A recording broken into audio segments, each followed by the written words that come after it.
You've been keeping track of what the CIA and the Defense Department have been doing for a long time as far as using us as guinea pigs for mind control and other types of horrible things they have in mind for us and the rest of the people in the world. What are some of them? Well, it started out basically with the CIA doing experimentations on their own men to discover if they could get rid of agents who were going to quit the department and still had classified information. So they utilized different types of drugs and pain and hypnosis and electric shock to try and get the guys to forget. Then they also did experimentations to using different chemicals to see if you can induce a person to commit a crime or induce him to do that or to do this. Of course, the CIA claimed that it didn't carry it through. The documentation we got was actually that they did that. Then we came across the overall project called MK Ultra. Its earlier code name was Artichoke, and that included 149 sub-projects. 149? Yeah. And those sub-projects range from what I just described to open-air testing in the United States, experimentation on prisoners, experimentation on soldiers, experimentation on college students. Would these people know they were being experimented on and gave their approval? No, except for the quote-unquote voluntary Army soldiers. Oh, yeah. And the way the voluntary Army program worked is it started in 1959, and the guys were just told that they would be doing experimentation on new weapons, right? And then they get to Fort Detrick, Maryland, where the experimentation was done, and find out that they were going to be doing it on drugs and chemicals. But they were never told what they would be experimented on. You know, they just knew that they went crazy for a couple of days or so forth and so on, and then years later have similar things to the guys who have had Agent Orange, because there's one chemical that was used called BZ, and it's 100 times stronger than LSD. It's a very gross drug that causes a person to totally go out of his head for at least 12 hours, sometimes up to 2 to 3 weeks, where he doesn't even know where he is or who he is. Are there residual effects to BZ? Yes. Now, the Army at first said that they'd done testing to discover it, and they said there weren't any residual results. It's harmless. It's harmless. They always say that. Right. And we did a campaign to find the soldiers who had been experimented on, and we found approximately 40 in the U.S., all of which have been experiencing extreme emotional and physical upset since that time, you know, with children with birth defects, the same sort of thing as Agent Orange. But the Army, as part of the CIA's experimentations, wanted to simulate chemical biological warfare attacks and to see what effect it would have on different Americans, how far it could go in, and so forth, and also test to see how they could use it on other countries. The different kinds of things that they did without the citizens' permission anytime on any of these tests was... Or even knowing about it? Oh, no. Right. Of course not. You know, they didn't even say they were going to do a test, you know. They experimented with the use of mosquitoes, where they just let tons of mosquitoes go in South Carolina. And just to test how far the mosquitoes would go, because they had the idea that maybe if they used a particular strain of mosquitoes in, say, Soviet Russia, then those guys aren't immune to yellow fever, because they don't have yellow fever there. Then Russia could be infected with an epidemic of yellow fever. But our guys were tested on it. Not the Russians were tested on it. We were tested on it. What other types of things did they drop in the air? They dropped a particular bacterium called, I can't pronounce it real well. That's all right. Whatever. And it was used, and I'm sure that most people have heard of it, in San Francisco, where at least 10 people got sick from it and 1 died. In fact, Edward Neven III is suing the Army currently because of his father, who died from it. Now, that chemical was also utilized in Florida, and it's a bacteria that causes a pneumonia-type disease, you know, respiratory problems and things like that. So that was tested in San Francisco and in Florida. Then they also used other chemicals that they've not released what they are yet.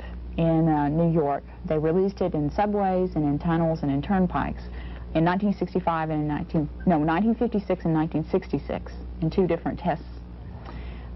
Then the major thing that they used after that was zinc cadmium sulfide, which the Army spokesman have again said is harmless, but the only scientific studies that we've come up with says that it could be very harmful.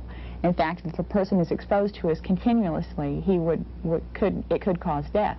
But it would definitely cause anyone with respiratory problems to get it agitated to a degree that they would either get very, very sick or they could actually die. Well, they've used Texas and Texans as guinea pigs for a long time, haven't they? Yes, and that's zinc cadmium sulfide. Now, that was done in what we have documented in at least 15 different locations in the U.S., one of which was in Dallas in 1961. A series of 34 different tests were done off a TV tower where they blew it out to a very large area, and the whole test area went from Dallas all the way down to Killeen, Texas, which is a long way. It's like 160 miles. Well, Austin's been involved in one of these tests, too. Right. The other series of tests that we discovered with zinc cadmium sulfide was in the test area was described as from Corpus Christi up to San Antonio, Austin, and over to Houston. So it was that area. And they sprayed off jet bombers the zinc cadmium sulfide by following the coastline, and then it would blow in to the coast. And then they set up samplers to see the concentration and how far it would go in. That was done in 1965 in that area. Then a year later, they did a similar type test, but this time the simulant used was 23 tons of glass beads and cork particles. Glass beads and cork particles, and we inhale these? Yeah. Yeah. Now, those wouldn't be as dangerous as zinc cadmium sulfide, but I don't think I'd want to breathe 23 tons of glass beads. No. So, and again, the thing is, now with these tests, we are currently trying to get Texas senators at least. We've given a submission to Senator Tower and Benson and Pickle to ask them to please put a ban on any chemical biological warfare testing without anyone's permission, so that if a city wants to, you know, be utilized as a guinea pig, then they have the ability to say whether they want it or not. I mean, it's just not okay for Dallas to get sprayed and everyone in the city get that effect without their permission, and so we are trying currently to get a ban on this. What about the certain types of testing of strictly racial or ethnic nature? Well, we discovered that actually what they phrased it as is ethnic weapons. Now, in the United States, we've been able to document that Negro men were experimented on with LSD and other hallucinogenics who were either mental patients or prisoners. And the attempt with that is to discover how different ethnic groups or races would not be as immune to something as someone else. Like as with Soviet Russia, they don't have yellow fever. So those guys hadn't built up an immunity to yellow fever yet. So if you used a particular chemical in that area, then say Russians may not have that immunity and might get an epidemic that's real quick and then disable the country immediately. That reminds me back in the old days, the good old days, when the Army and all used to give the smallpox infected blankets to the Indians. Right. We haven't really changed much, have we? Except we've gone on a mass-produced basis and have the ability to spread it throughout the whole world. Well, the irresponsibility with it is what is the terrible thing, because the Army apparently felt like some of the guys are good guys, and they really probably felt that we need to do chemical biological warfare tests to make sure we don't get attacked on this. I mean, what if Russia came over here and did a chemical, you know, sprayed a chemical in the United States? What would happen? But who was responsible for telling the Army that that chemical was safe?